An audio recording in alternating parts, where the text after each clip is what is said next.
আচ্ছা, শেয়ার বাজারের নতুন এবং গুরুত্বপূর্ণ আপডেট নিয়ে এই ভিডিওটি। তো আপনারা জানেন যে শেয়ার বাজারে ব্যবসা করতে গেলে কিন্তু শেয়ার বাজার সম্পর্কিত যে গুরুত্বপূর্ণ নিউজ, ডেটা, ইভেন্টগুলো থাকে সেগুলোকে নিয়ে কিন্তু আপডেটেড থাকতেই হয়। আর এই চ্যানেলে সেই ধরনেরই ভিডিও আপডেট দেওয়া হয়। তো যাই হোক, আজকে যে ডেটে ভিডিওটা হচ্ছে 12/4/2024। তো বর্তমানে Q4 ফিনান্সিয়াল রেজাল্টের সিজন কিন্তু চলছে। তো প্রত্যেক দিনই কোনো না কোনো কোম্পানির ফিনান্সিয়াল রেজাল্ট বেরোচ্ছে।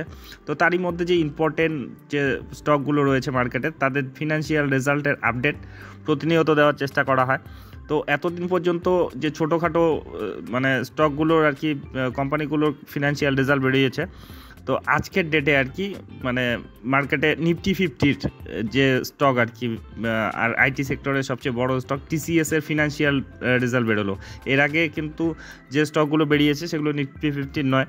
তো এই প্রথম আজকে আর কি TCS-এর রেজাল্ট দিয়েই কিন্তু শুরু হলো।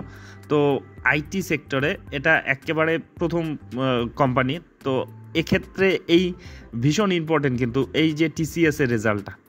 যেমন কিছুদিন আগে যে গোটা বিশ্বের মধ্যে একটা বড় কোম্পানি অ্যাসেনশিয়ালের ফিনান্সিয়াল রেজাল্ট বেরিয়েছিল, তার কিন্তু রেজাল্ট খারাপ হয়েছিল। তার প্রভাবে গোটা মার্কেটের যে আইটি সেক্টরের স্টকগুলোতেই কিন্তু তার নেগেটিভ প্রভাব পড়েছিল।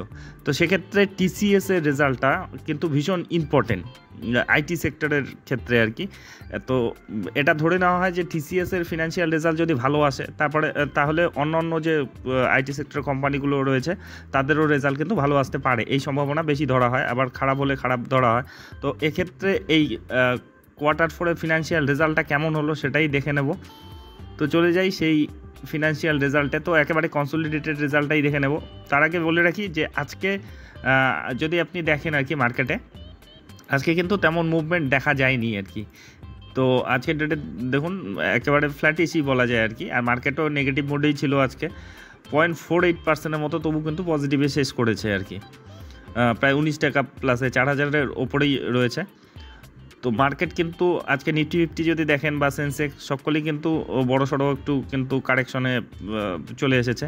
তো সেক্ষেত্রে আজকে সেরকম রিয়াকশন দেখা যায়নি, কারণ এই রেজাল্টের অপেক্ষায় কিন্তু সকলেই ছিল। আর এই রেজাল্টটা কিন্তু মার্কেট ক্লোজ হওয়ার পরে বেরিয়েছে।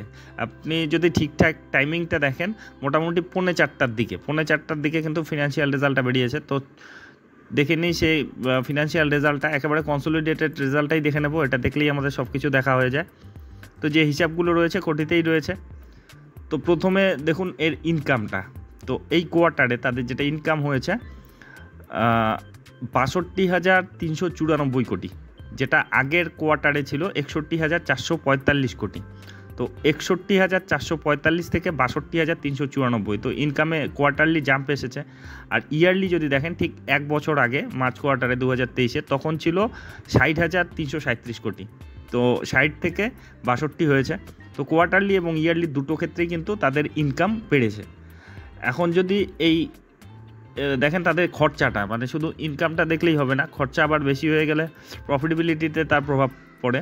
তো যেটা এই ইনকাম করতে গিয়ে তার যেটা খরচা হয়েছে দেখুন 45,545 কোটি। হ্যাঁ, যেটা আগের কোয়ার্টারে ছিল 45,658 কোটি। তো এক্ষেত্রে কিন্তু তাদের খরচাও কমেছে কোয়ার্টারলি। দেখুন 45,658 থেকে 45,545 হয়েছে, যেটা ঠিক এক বছর আগে ছিল 44,946। তো ইয়ারলি সামান্য বেড়েছে, কিন্তু কোয়ার্টারলি কিন্তু তাদের যে এক্সপেন্সও কিছু কমেছে। এখন এই এক্সপেন্সটাকে তার যদি ইনকাম থেকে বাদ দেই আর কি, তাহলে তার প্রফিট থাকে, যেটা অ্যাডজাস্টমেন্টের আগে, ট্যাক্স অ্যাডজাস্টমেন্টের আগে, যেটাকে NPBT বলে, নেট প্রফিট বিফোর ট্যাক্স। তো সেটা হয়েছে 16,849 কোটি, 16,849 কোটি, যেটা আগের কোয়ার্টারে ছিল 15,787 কোটি। তো 15,787 থেকে 16,849 হয়েছে। তো কোয়ার্টারলি কিন্তু তাদের ইনকাম বেড়েছে। এখন ইয়ারলি যদি দেখেন, ঠিক এক বছর আগে যেটা ছিল 15,391 কোটি। তো 15,391 থেকে 16,389 হয়েছে, 49 হয়েছে। তো এক্ষেত্রে কোয়ার্টারলি এবং ইয়ারলি দুটো ক্ষেত্রেই কিন্তু মানে সুন্দর গ্রোথ রয়েছে তাদের যে প্রফিটেবিলিটিতে। এটা হচ্ছে প্রফিট বিফোর ট্যাক্স দেওয়ার আগে, ট্যাক্স বা অন্যান্য অ্যাডজাস্টমেন্টের আগে আর কি। প্রফিট যেটা এখন সব কিছু বাদ দিয়ে আর কি, ট্যাক্স তারপরে এক্সপেন্স সব কিছু বাদ দিয়ে কত টাকা তারা ঘরে ঢোকালো আর কি। তো এই পিরিয়ডে তাদের যেটা প্রফিট হয়েছে সেটা হচ্ছে 12,502 কোটি, যেটা আগের কোয়ার্টারে ছিল 11,097 কোটি। তো 11,097 থেকে 12,502 ভালো রকমই গ্রোথ রয়েছে। এটা টিসিএস, কারণ এত বড় কোম্পানিতে কিন্তু সেরকম যে ডবল হয়ে যায় ট্রিপল হয়ে যায় সেরকম কিন্তু খুব কমই হয়, কিন্তু যেটা আর কি এর এভারেজ পারফরমেন্স সেটার মতোই কিন্তু দিয়েছে এবং যেটা এক্সপেকটেশন ছিল মার্কেট বিশেষজ্ঞদের। তো দেখুন 11,097 থেকে 12,502 হয়েছে, কোয়ার্টারলি ইমপ্রুভ হয়েছে। ইয়ারলি দেখলেও কিন্তু ইমপ্রুভমেন্ট রয়েছে, 11,436 ছিল সেখান থেকে 12,502 কোটি। তো কোয়ার্টারলি এবং ইয়ারলি দুটো ক্ষেত্রেই কিন্তু তাদের যে ফলাফল কিন্তু ভালো এসেছে। আপনি যদি দেখেন এদের ইপিএস, তার ইপিএসেও প্রভাব পড়েছে। দেখুন যেটা এবারে তার ইপিএস হচ্ছে 34.37, যেটা আগের কোয়ার্টারে ছিল 30.29, আর ঠিক এক বছর আগে ছিল 31.14। তো 31.14 থেকে 34.37 হয়েছে ইয়ারলি। তো ইয়ারলিও বৃদ্ধি হয়েছে, কোয়ার্টারলি 30.29 থেকে 34.37 হয়েছে। কোয়ার্টারলি ইয়ারলি দুটো ক্ষেত্রে ইপিএস বেড়েছে। তো সঙ্গে কিন্তু এই কোম্পানি ডিভিডেন্ড দিল, তো যেটা হচ্ছে 28 টাকার ডিভিডেন্ড পার শেয়ার হিসাবে, 28 টাকা হিসাবে ফাইনাল ডিভিডেন্ড দিল। তো দু ধরনের ডিভিডেন্ড হয় আপনারা জানেন, এক ইন্ট্রিম ডিভিডেন্ড, এক হচ্ছে ফাইনাল ডিভিডেন্ড। তো এই দুটোর মধ্যে পার্থক্য কি, ফাইনাল ডিভিডেন্ডটা কিন্তু একটু সময় লাগে আর কি। ডিভিডেন্ড দিলেও ঠিক আছে, এটা আপনার অ্যাকাউন্টে ক্রেডিট হতে কিছুটা সময় লাগবে, কারণ এর জন্য কিন্তু বোর্ড মিটিং করতে হয়, কারণ এখানে দুটো অ্যাপ্রুভাল লাগে। এক হচ্ছে বোর্ড মেম্বারদের অ্যাপ্রুভাল তো লাগেই, সঙ্গে কিন্তু শেয়ার হোল্ডারদেরও অ্যাপ্রুভাল লাগে এই ফাইনাল ডিভিডেন্ডের ক্ষেত্রে। আর ইন্ট্রিম ডিভিডেন্ডের ক্ষেত্রে কিন্তু শুধুমাত্র বোর্ডের যে তাদের অ্যাপ্রুভাল হলেই হয়ে যায়, শেয়ার হোল্ডারদের জন্য কিন্তু আলাদা করে মিটিং ডাকতে হয় না। তো এক্ষেত্রে কিন্তু সময় লাগে আর কি ফাইনাল ডিভিডেন্ডটা ক্রেডিট হতে।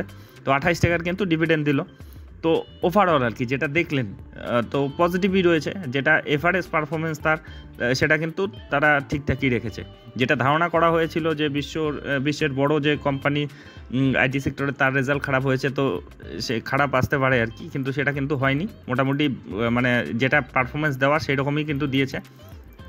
আপনি যদি সেগমেন্ট ওয়াইজ এর পারফরমেন্স দেখেন, যে আইটি সার্ভিস তারা প্রোভাইড করে সবচেয়ে বেশি, মানে তার মধ্যে রেভিনিউ মানে ব্যাঙ্কিং, ফিনান্সিয়াল সার্ভিস এবং ইন্স্যুরেন্সের থেকে আর কি। এখানে তারা যে সার্ভিস প্রোভাইড করে তার থেকে সবচেয়ে বেশি আর কি আসে।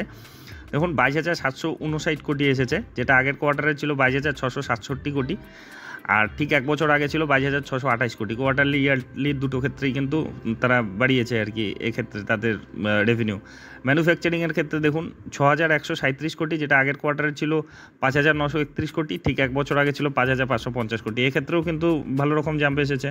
তারপরে কনজিউমার বিজনেসের ক্ষেত্রে 9,891, যেটা আগের কোয়ার্টারে ছিল 9,817, 817 থেকে 891 হয়েছে, গ্রোথ হয়েছে। আবার ইয়ারলি দেখলেও কিন্তু গ্রোথ এসেছে। আবার যদি আপনি কমিউনিকেশন, মিডিয়া এবং টেকনোলজির ক্ষেত্রে দেখেন, সেখানে 10,291 কোটি এবার হয়েছে আর কি রেভিনিউ, যেটা আগের কোয়ার্টারে ছিল 9,932 কোটি। 9,900 থেকে 10,200 হয়েছে, যেটা এক বছর আগে ছিল 9,600। তো কোয়ার্টারলি ইয়ারলি মানে সমস্ত সেগমেন্টেই কিন্তু তার বৃদ্ধি হয়েছে। Life science and health care সেখানেও দেখুন 6,758, যেটা আগের কোয়ার্টারে ছিল 6,726, যেটা ঠিক এক বছর আগে 6,585। তারপরে আদার্স থেকে 5,401, যেটা আগের কোয়ার্টারে 5,500 ছিল, তো এই ক্ষেত্রেই সামান্য একটু কমেছে, যেটা আগের বছর ছিল 5,930। মানে ইয়ারলি জাম্প এসেছে কিন্তু কোয়ার্টারলি কম এসেছে একটু। তো ওভারঅল যেটা আর কি এর ফিনান্সিয়াল রেজাল্টের ডেটাগুলো দেখলেন সব কিছুই কিন্তু ভীষণ পজিটিভ রয়েছে। মানে টিসিএসের অনেকেই মনে করেছিল যে মানে এবারও কিন্তু একটু খারাপ রেজাল্ট আসতে পারে, কিন্তু সেরকম কিন্তু হয়নি। তো যাই হোক, এর যে রিঅ্যাকশনটা আর কি আজকের ডেটে তো দেখা যায়নি, কারণ এটা মার্কেট ক্লোজ হওয়ার পরে কিন্তু এই ফিনান্সিয়াল রেজাল্টটা বেরিয়েছে। তো এই ক্ষেত্রে কিন্তু এর যে রিঅ্যাকশনটা হয়তো আগামী সোমবার কিন্তু বোঝা যেতে পারে। তো যাই হোক, এই ফিনান্সিয়াল রেজাল্টগুলো কিন্তু ভীষণ ইম্পর্টেন্ট, বিশেষ করে যারা ইনভেস্টমেন্ট করেন আর কি।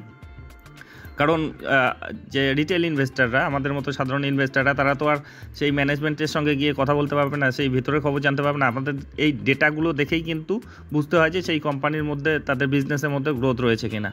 তো টিসিএসের মতো একটা বড় কোম্পানির, যে আইটি সেক্টরে একেবারে লিডিং কোম্পানির ভালো রেজাল্ট এসেছে, এটাই দেখার, কিন্তু মার্কেট কী রকম রিয়াকশন দেয় সেটাই দেখার আর কি। তো যাই হোক, এই আপডেটটি নিয়ে এই ভিডিওটি ছিল। তো এ ধরনের ভিডিও যদি আপনাদের উপকারে লেগে থাকে তবে অবশ্যই চ্যানেলটি সাবস্ক্রাইব করে রাখবেন।